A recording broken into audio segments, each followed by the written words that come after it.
আরবের মুশরিকদের কথা দিয়ে শুরু করছি। মহান আল্লাহ তাআলা কোরআন মাজিদে আরবের মুশরিকদের একটি অবস্থা তুলে ধরেছেন। আরবের মুশরিকদের রীতি ছিল বড় আজব। যখন সাগরে উত্তাল ঢেউ তরঙ্গে বেষ্টিত হয়ে পড়ত এবং সাক্ষাৎ মৃত্যুর সম্মুখীন হতো, তখন তাদের কোনো মূর্তির কথা স্মরণ হতো না, দেবদেবীর কথাও না। তখন সাহায্যের জন্য কেবল আল্লাহ তাআলাকেই ডাকত। কিন্তু আল্লাহ তাআলার রহমতে যখন প্রাণ নিয়ে তীরে পৌঁছতে সক্ষম হতো, তখন তাকে ছেড়ে আবার সেই প্রতিমাদের পূজায় লিপ্ত হতো।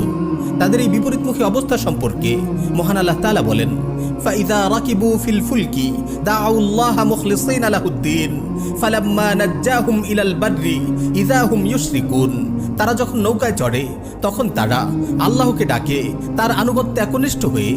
তারপর তাদেরকে উদ্ধার করে যখন স্থলে নিয়ে আসেন, অমনি তারা শিরকে লিপ্ত হয়ে পড়ে। অন্যত্র তিনি আরো বলেন, ওয়া ইযা গাশিয়াহুম মাউজুন কাযযুলালি দাউল্লাহা মুখলিসিনা লাহুদ্দিন।